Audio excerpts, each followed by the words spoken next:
Cinema చరిత్రలో ఒక పేజీకి ముందు ఒక పేజీకి తర్వాత అని రాసుకునే రేంజ్లో ఇంపాక్ట్ క్రియేట్ చేసిన బ్లాక్ బస్టర్ సినిమా ఏదైనా ఉందా అంటే అందులో ఖచ్చితంగా అందరికీ గుర్తొచ్చే పేరు ఒక్కడు.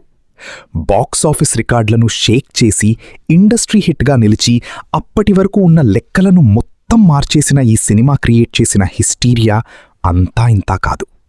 థియేటర్లలో కర్నూలు కొండారెడ్డి బురుజు దగ్గర యాక్షన్ సీన్ వస్తుంటే ఆడియన్స్ అరుపులకి థియేటర్లు దద్దరిల్లిపోయాయి. కబడ్డీ గ్రౌండ్లో హీరో మహేష్ బాబు ఎంట్రీ ఇస్తుంటే పడిన విజిల్స్కి ఫస్ట్ డే బాక్సాఫీస్ బత్తలైంది. ఆ మాస్, ఆ క్లాస్, ఆ అద్భుతమైన యాక్షన్ అన్నీ కలిపి ఒక ఎపిక్ లాగా ఎలా మారాయో, ఈ సినిమా క్రియేట్ చేసిన రికార్డ్స్ వెనక ఉన్న అసలు సీక్రెట్స్ ఏంటో ఈ వీడియోలో డీటెయిల్డ్గా మాట్లాడుకుందాం. ఈ సినిమా రిలీజ్కి ముందు మహేష్ బాబు మార్కెట్ స్టేటస్ చూసుకుంటే అప్పటికే రాజకుమారుడు, మురారి లాంటి అద్భుతమైన హిట్స్ ఉన్నా కూడా ఒక సాలిడ్ ఇండస్ట్రీ హిట్ కోసం ఆయన కెరియర్ ఎంతగానో వెయిట్ చేస్తున్న టైం అది. అప్పటికే మాస్ ఆడియన్స్లో ఒక తిరుగులేని స్టార్డమ్ కోసం, యూత్తో పాటు ఫ్యామిలీ ఆడియన్స్లో ఒక స్ట్రాంగ్ హోల్డ్ కోసం మహేష్ ఎదురు చూస్తున్నాడు. మరోవైపు డైరెక్టర్ గుణశేఖర్ చూడాలని ఉంది ఇలాంటి సెన్సేషనల్ బ్లాక్ బస్టర్ తర్వాత తీసిన మృగరాజు బాక్సాఫీస్ దగ్గర డిజాస్టర్ అవ్వడంతో తన రియల్ స్టామినా ప్రూవ్ చేసుకోవాల్సిన చావో రేవో లాంటి సిచ్యువేషన్లో ఉన్నాడు. ఇలాంటి టైంలో వీళ్ళిద్దరి కాంబినేషన్ అనగానే ఇండస్ట్రీలో ఒక రకమైన క్యూరియాసిటీ మొదలైంది. అసలు ఒక క్లాస్ లుక్ ఉన్న ఫెయిర్ హీరోతో ఒక పక్కా ఫ్యాక్షన్ బ్యాక్డ్రాప్లో సినిమా తీయడం, అది కూడా స్పోర్ట్స్ని, యాక్షన్ని మిక్స్ చేసి తీయడం అంటే అప్పట్లో అదొక పెద్ద బాక్సాఫీస్ రిస్క్ అనే అనుకున్నారు. కానీ ఈ ఒక్క సినిమా వాళ్ళిద్దరి కెరియర్స్నే కాదు, మొత్తం టాలీవుడ్ ట్రెండ్నే శాశ్వతంగా మార్చేసింది. ఈ సినిమా మేకింగ్ గురించి చెప్పుకునేటప్పుడు కొన్ని మైండ్ బ్లోయింగ్ అన్నోన్ ఫ్యాక్ట్స్ గురించి ఖచ్చితంగా మాట్లాడుకోవాలి. ముఖ్యంగా చార్మినార్ సెట్ ముందే హీరోయిన్ భూమిక ఎందుకు ఏడ్చింది అన్నది అప్పట్లో ఒక పెద్ద సెన్సేషన్. షూటింగ్ కోసం రియల్ చార్మినార్ దగ్గర పర్మిషన్ దొరకకపోవడంతో ప్రొడ్యూసర్ ఎంఎస్ రాజు సపోర్ట్తో ఆర్ట్ డైరెక్టర్ అశోక్ ఆధ్వర్యంలో గుణశేఖర్ రామోజీ ఫిలిం సిటీలో దాదాపు 10 కోట్ల రూపాయల ఖర్చుతో అచ్చం ఒరిజినల్ చార్మినార్ లాంటి భారీ సెట్ వేశారు. ఆ సెట్ రియాలిటీ చూసి అందులో తన క్యారెక్టర్ తాలూకు ఎమోషనల్ వెయిట్, ప్రకాష్ రాజ్ లాంటి విలన్ని ఫేస్ చేస్తున్నప్పుడు ఆ భారీ స్కేల్ ముందు నటించేటప్పుడు కలిగిన ఇంటెన్సిటీ వల్ల భూమిక క్యారెక్టర్లో పూర్తిగా లీనమైపోయి షూటింగ్ గ్యాప్లో ఎమోషనల్ అయ్యి కన్నీళ్లు పెట్టుకుందట. గుణశేఖర్ విజన్కి, ఆయన పర్ఫెక్షన్కి ఆ చార్మినార్ సెట్ ఒక పర్ఫెక్ట్ ఎగ్జాంపుల్గా నిలిచింది. ఇక మ్యూజిక్ డైరెక్టర్ మణిశర్మ ఇచ్చిన బ్యాక్గ్రౌండ్ స్కోర్ గురించి ఎంత చెప్పినా తక్కువే.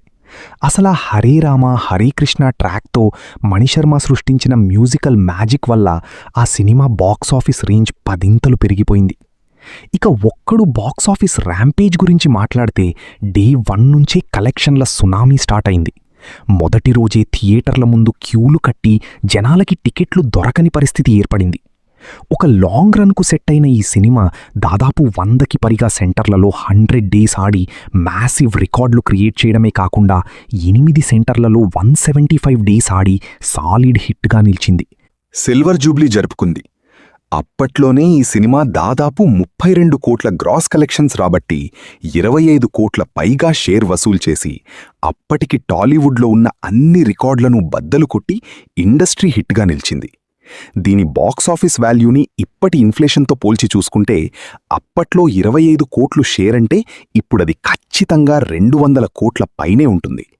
దీన్ని బట్టి ఒక్కడు బాక్సాఫీస్ దగ్గర చేసిన కలెక్షన్ల విధ్వంసం ఏ స్థాయిలో ఉందో మనం క్లియర్గా అర్థం చేసుకోవచ్చు. ప్రతి ఏరియాలో బయ్యర్లకు, డిస్ట్రిబ్యూటర్లకు భారీ ప్రాఫిట్స్ తెచ్చిపెట్టిన ఈ మ్యాసివ్ హిట్ సినిమా మహేష్ బాబుని ఓవర్ నైట్ ఏకగ్రీవంగా ఒక సూపర్ స్టార్ని చేసింది.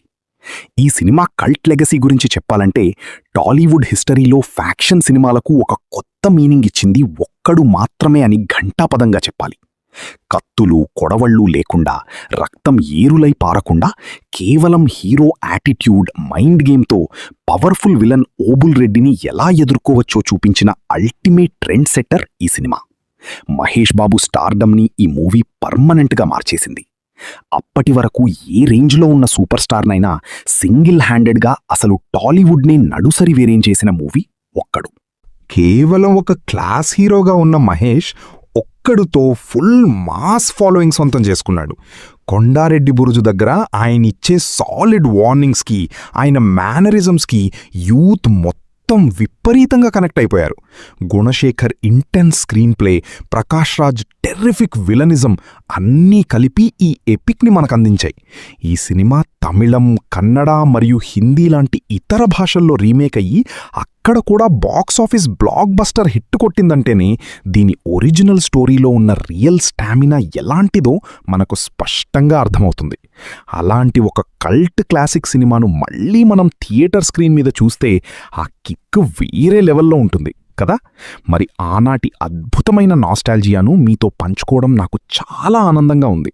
ఇంతకీ మీరు ఈ బాక్సాఫీస్ బ్లాక్ బస్టర్ మూవీని ఫస్ట్ టైం ఏ థియేటర్లో చూశారు? అసలు ఈ సినిమాలో మీకు బాగా నచ్చిన డైలాగ్ లేదా కబడ్డీ సీన్ ఏంటి? ఆ అమేజింగ్ మెమరీస్ అన్నీ కింద కామెంట్స్లో నాతో షేర్ చేసుకోండి. ఇవాల్టి వీడియో ఈ వీడియో మీకు నచ్చితే లైక్ చేయండి, షేర్ చేయండి, కామెంట్ చేయండి. అలాగే ఛానల్ని సబ్స్క్రైబ్ చేసుకోండి. మరో ఇంట్రెస్టింగ్ వీడియోతో మళ్ళీ కలుద్దాం. Thank you.